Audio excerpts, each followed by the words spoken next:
नमस्कार दोस्तों, मैं त्रिपाठी सर आपका स्वागत करता हूं अपने चैनल बाबा बेरोजगार न्यूज़ में। और दोस्तों आज हम बात करेंगे एलटी ग्रेड वैकेंसी के बारे में। जी हां दोस्तों, जीआईसी एलटी ग्रेड वैकेंसी जो उत्तर प्रदेश में आई हुई है उसमें दोस्तों कितना वेतन मिलेगा। जी हां दोस्तों, आज हम बात करेंगे कि पैसा कितना मिलेगा, क्या वेतन रहेगा, उसके बारे में आज आधारभूत बात हम आपसे करने जा रहे हैं। दोस्तों जैसा कि हम आपको बता दें कि जीआईसी की जितनी भी नौकरी होती है वो दोस्तों गवर्नमेंट इंटर कॉलेज की बहुत अच्छी होती है, क्योंकि आपको पता है कि आयोग क्या कहते हैं इसका एग्ज़ाम ले रहा है। अब हम आपको बताएं कि इसमें अगर आप नौकरी पाते हैं तो इसमें आपका दोस्तों प्रतिष्ठा आपकी बहुत ज़्यादा बढ़ जाती है। अगर आप कहीं पे बताते हैं कि मैं जीआईसी में वर्क करता हूँ, जीआईसी में काम करता हूँ, जीआईसी में पढ़ाता हूँ, तो निश्चित तौर पे लोग क्या कहते हैं अच्छा, इसका मतलब कि निश्चित तौर पे इनके पास क्या कहते हैं इनकी सैलरी भी बहुत अच्छी होगी। और कहीं ना कहीं आयोग के द्वारा इसका एग्ज़ाम होता है तो निश्चित तौर पे इसकी जो ब्रांडिंग होती है दोस्तों वह थोड़ा सा ज़्यादा होती है। और दोस्तों आपको समाज में सम्मान मिलना शुरू हो जाता है, पैसा भी आपको मिल रहा है, सम्मान भी मिल रहा है, प्रतिष्ठा मिल रही है। तो आप इसी से अंदाज़ा लगाइए कि आपकी एक इंसान को क्या चाहिए होता है इस दुनिया में। आपको भी इस दुनिया से एक दिन चले जाना है और एक सब्जी बेचने वाले को भी इस दुनिया से जाना है, लेकिन जब आपका समाज आपको स्वीकार करता है तो निश्चित तौर पे आपके दिल को खुशी मिलती है। तो दोस्तों आज हम बात करेंगे कि जीआईसी एलटी ग्रेड जो वैकेंसी आई है उसमें सैलरी कितनी होगी। जैसा कि दोस्तों आपकी ये जो वैकेंसी आई है इसमें जो एग्ज़ाम है नियर अबाउट ये माना जा रहा है कि इसका एग्ज़ाम जनवरी-फरवरी तक हो जाएगा।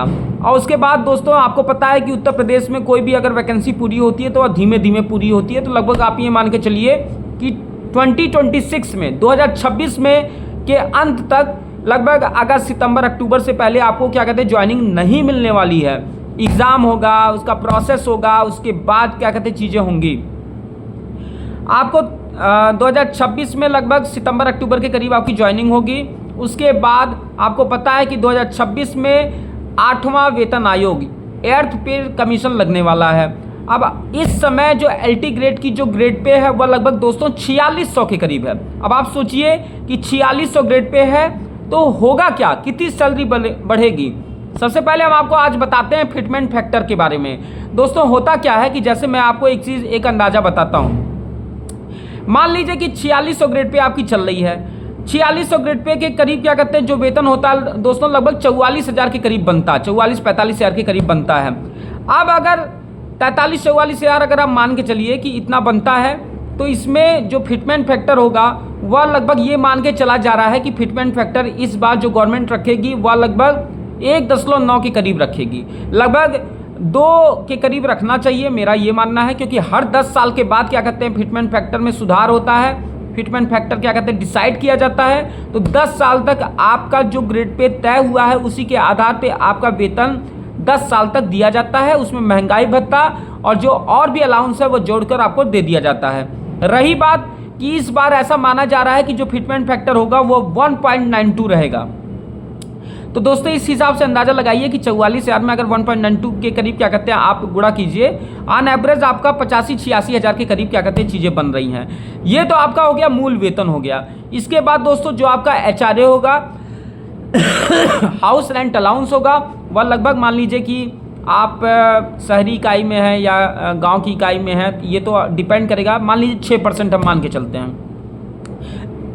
अगर 6% पे दोस्तों मूल वेतन पे अगर 6% निकाला जाए तो लगभग आपके 5,000 से ज़्यादा रुपया क्या कहते हैं आपका हाउस रेंट अलाउंस आ रहा है, एचआरए आ रहा है। बात रही डीए की, तो डीए भी लगभग क्या कहते हैं 5,000 या उससे ऊपर के करीब क्या कहते हैं बन रहा है। तो दोस्तों अगर कुल मिला लिया जाए तो आपका जो सैलरी बन रहा है लगभग 95-96 हज़ार दोस्तों आपकी सैलरी स्टार्टिंग की बनेगी। जब आप ज्वाइनिंग करते हो, ज्वाइनिंग करने के बाद जब पहले महीने की पगार आएगी दोस्तों तो लगभग 95-96,000 के करीब आएगी। अब आप दोस्तों इससे अंदाज़ा लगाइए कि आपका शुरुआती वेतन अगर 95-96 हज़ार रुपये है तो सोचिए कि आपका जीवन में किस तरीके के बदलाव आएंगे। आप इस समय तैयारी कर रहे होंगे, इलाहाबाद जैसे छोटे से शहर या जहाँ भी आप तैयारी कर रहे होंगे, छोटे छोटे कमरों में आप क्या कहते हैं सड़ रहे होंगे दोस्तों। वहाँ से आपका जीवन क्या कहते हैं किस तरीके से परिवर्तित होगा जब आपका वेतन 95 हज़ार रुपये एक महीने का आपके क्या कहते हैं अकाउंट में आएगा, आपके हाथ में आएगा। तो दोस्तों इसमें प्रतिष्ठा भी है, पद बहुत बेहतरीन है, सम्मान भी मिलेगा, सब कुछ मिलेगा, समाज आपको पूरी तरीके से एक्सेप्ट करेगा। तो मेरा मानना है कि अपने मेहनत में लगे रहिए और इसमें आपको एक वैकेंसी जरूर लेनी है, इसमें आपको चूकना नहीं है। इसी उम्मीद के साथ कि आप मेहनत कर रहे होंगे, क्योंकि दोस्तों ऐसी वैकेंसी जल्दी नहीं आएगी। आपको पता है कि उत्तर प्रदेश में टीजीटी पीजीटी का जो एग्ज़ाम है 3 साल हो गए, 2022 के बाद से 2025 आ गया, अभी तक क्या कहते हैं उसका नोटिफिकेशन निकलेगा, कब होगा एग्ज़ाम कुछ पता नहीं चल रहा है। लेकिन चूंकि आयोग के हाथ में ये वैकेंसी दे दी गई है जीआईसी एलटी ग्रेड और आयोग करवाता भी है हमेशा, तो निश्चित तौर पे आपको इसमें जुझारूपन के साथ लगे रहना होगा। और कहीं ना कहीं दोस्तों ये मोटिवेशन का काम करता है। महीने में 95,000 रुपये यदि आपके हाथ में आ रहा है तो दोस्तों सोचिए कि आपकी ज़िंदगी कितनी परिवर्तित हो जाएगी।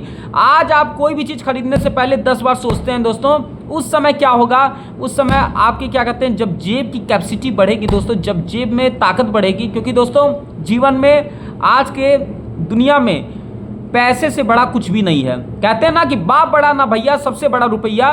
तो मेरा मानना है कि आप अपने मेहनत कीजिए और निश्चित तौर पे एक बेहतरीन जॉब को लेकर, और क्या कहते हैं जितने भी आपके जीवन में अब तक के दुख रहे हैं वह दुख क्या कहते हैं सब समाप्त हो जाएंगे।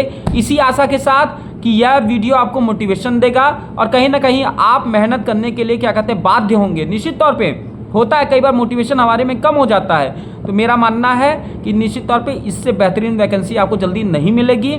इसी आशा के साथ कि आप मेहनत करेंगे और अपने कर्म योगी की तरह आप क्या कहते हैं जुझारूपन दिखाइए और एक सीट क्या कहते हैं इसमें सुरक्षित करके और अपनी ज़िंदगी को बदल लीजिए।